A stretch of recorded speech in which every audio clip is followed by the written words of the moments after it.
Hey everybody, my name is Ava and I live in Vermont with my dad and sister. I hope you're not scared of my unusual appearance. I'm used to the fact that my classmates were freaking out when they saw me and avoided me, and religious people will start telling their beads and when I appear in public places. So if you like me, please give this video a like and subscribe to the channel. I'll feel at ease and understand that I'm in a circle of friends. In my family, I was a long-awaited child. My parents dreamed of a second baby, and only 15 years after the birth of my sister Gloria, my mom managed to get pregnant. Can you imagine the age difference between me and my sister? Now multiply it by 10. We didn't understand each other so much that it didn't feel like 15 years, but 150 years of difference between us, a whole abyss. But more on that later. My birth happened under very tragic circumstances. Even before pregnancy, doctors forbade my mom to give birth. Another child could cost you your life. You must think of yourself, the doctors said. But my mom was adamant, and despite all the risks, she carried me under her heart. According to Dad, she was a very brave woman, and even then she loved me very much. Can you imagine? She's never seen me, but she already loved me. Darling, I feel that this baby will be special. 9 months of waiting for our meeting became the happiest in my life. We should call her Ava, Mom said to Dad just before my birth. But she never got to see me and get to know me better. The doctors couldn't save her life. But since childhood, I felt that my mom is always around to protect me. She's my guardian angel. And yes, my mom wasn't mistaken. I really was born into the world very different. When one of the nurses in the hospital saw me, she had a heart attack. Can you imagine the effect I had on people from the first seconds of my life? I'm not exaggerating. How could nature play such a trick on me? My right eye is bright yellow, my left eye is bright green, and the pupils are slightly elongated like those of a snake. The doctors call this phenomenon heterochromia. Vampire white skin pointing in every direction, pitch black hair against which my white skin looked even whiter, and a clump of gray hair that stands out on the right side of my head like Sweeney Todd. Well, remember the horror movie about the demon barber played by Johnny Depp? Exactly. I feel like this character is my biological father. So my appearance is quite terrifying, although my dad, my real father, not Johnny Depp, was saying that I'm the most beautiful girl on earth and loved combing my unusual hair. Baby, your mom was right. I couldn't imagine that you'd be born so beautiful. It's for a reason. I'm sure that you'll have a very special life. Dad often repeated when I wept bitterly, having heard all the insults from my peers. I loved climbing into his lap, hugging him tightly, and listening to his heartbeat, which lulled me to sleep. My sister, on the other hand, was calling me a freak. When they were taking me home from the hospital, she tried to persuade Dad to take me to an orphanage. Dad, she's ugly. Why would we need this vile, screaming monster? She asked my dad. Gloria, this is your sister and she's beautiful. You'll love her just as much as your mom. Look into those wonderful eyes. She already understands everything, my dad answered her. For a long time, Gloria couldn't come to terms with my birth. Since my dad was at work most of the time, she had to feed me formula and change my diapers. Can you imagine all the effort one must put into a baby? It's unlikely that a young girl wanted to deal with diapers and nutrition for babies when her peers were falling in love and turning up at nightclubs. And she was terribly jealous of Dad. For some reason, it seemed to her that he loved me more. One time, Gloria even wanted to get rid of me. She left me on a bench near an orphanage. But half an hour later, she took pity and came back for me. Gradually, she got used to the fact that I was also in her life with Dad, and accepted that, unfortunately, there was no getting away from me. Although sometimes she regretted that she still didn't leave me on the bench, especially when we had big fights. At such moments, she would lose her temper and yell loudly, "It's your fault the doctors didn't save Mom. It would be better if you didn't exist at all, you little monster." Dad forbade my sister to say such things. He explained to me that although she's a grown-up, she still misses her mom. Therefore, he asked not to hold grudges against Gloria and never to believe her accusations. Baby, forgive her. She doesn't mean it. And you're a treasure for me and your mom. Always remember it, Dad told me. And it was absolutely true. In the meantime, I was growing up and it was time to go to school. Can you imagine how carefully I was getting ready for that first day? I think any child, even a normal-looking one, is very worried. What if the classmates don't like them? What if they don't have friends? Dad cheered me up and Gloria chuckled evilly when I spent several hours in front of the mirror before leaving the house. But like it or not, I couldn't have plastic surgery or do an eye transplant. No matter how I combed my hair, it was still me. At some point, I even wanted to hide from everyone and pull my hat down onto my chin. "Sweetie, be brave like your mom." And these words became a great consolation for me. I knew that my mom was with me on this important day, just like all the other days. However, as I expected, my demonic appearance was a sensation among my classmates. Several especially sensitive girls burst into tears at the sight of me and asked to go home. And cocky boys began to poke their fingers at me, push me hard, and call me a freak. "What's your name, monster? You're Dracula's granddaughter. Is your dad Voldemort from Harry Potter?" My classmates laughed at me. No one wanted to sit with me, and only one boy sat down next to me, introducing himself and patting me on the shoulder. "Hey, beauty, your name's Ava, right? I'm Bradley. You mind if I sit here?" Ignore them, they're idiots.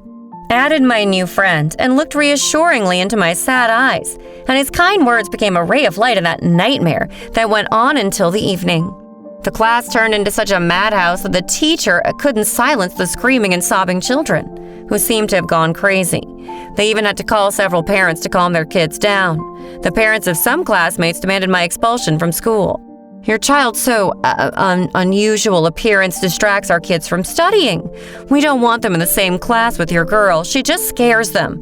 We won't tolerate this," they said to my sister when she came to take me home. But most parents laughed at the situation and didn't see anything important in what had happened. They're kids. Things happen.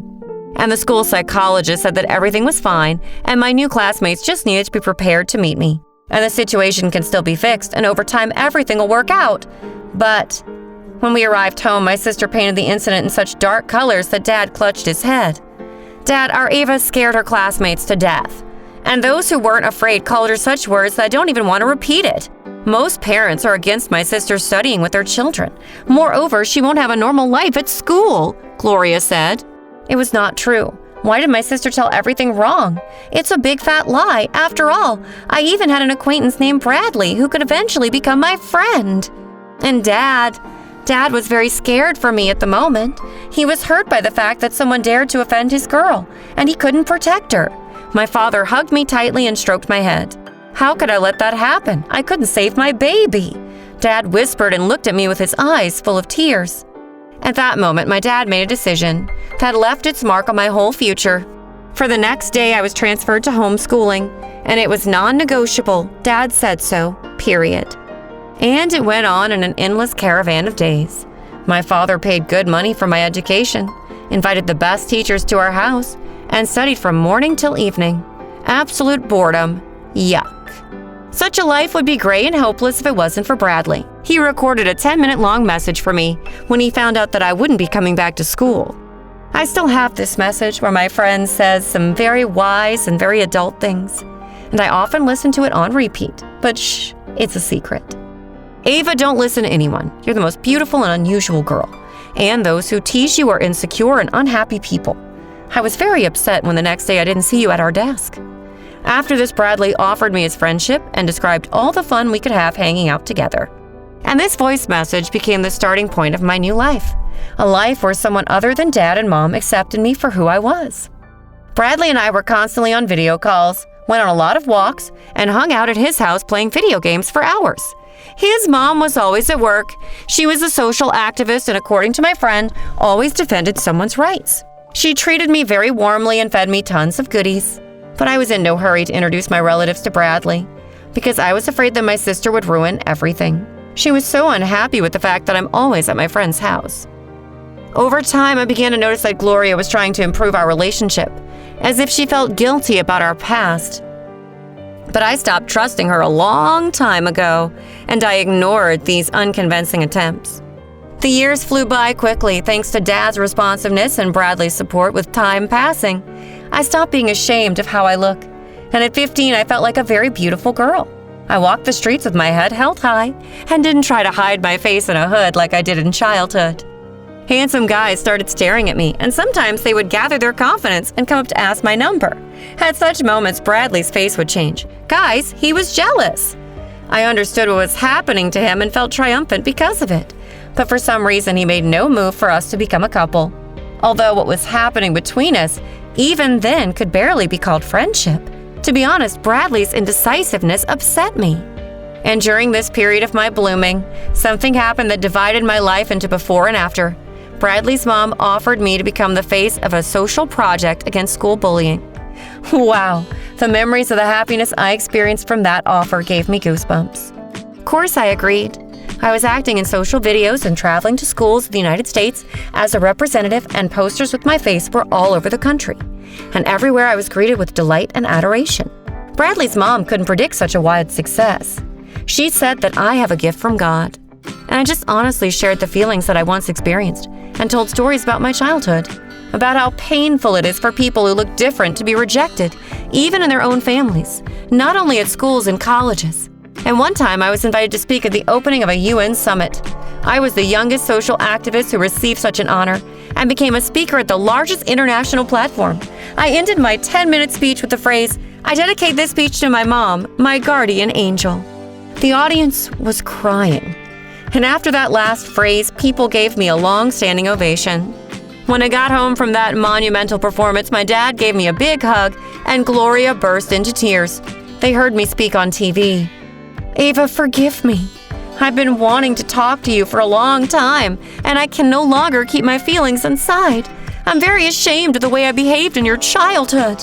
I turned your life into hell, and I was supposed to be your support instead of Mom. I'm so sorry. I understand that time is lost, but if you give me a chance, I'll make things right. I'll try to be the wise older sister that you'll eventually love," Gloria said sincerely. "I already love you a lot, sister," I answered and hugged her. The clarity in my relationship with Gloria brought peace and harmony to my soul that I didn't know before, but the happiness that I experienced in a moment couldn't be compared with these feelings. The doorbell rang, and at the door I saw Bradley, with a huge bouquet of flowers and bright red ears. "Ava, I look like an idiot. God. But my mom said that if I don't make the move that I should have made a long time ago, I could lose you forever. I want to meet your father and ask his permission for you to become my girlfriend." Bradley shyly pushed out the last phrase and blushed even more. Dad was standing aside and smiling. Roses bloomed in my soul at that moment, and a wedding march played in my head.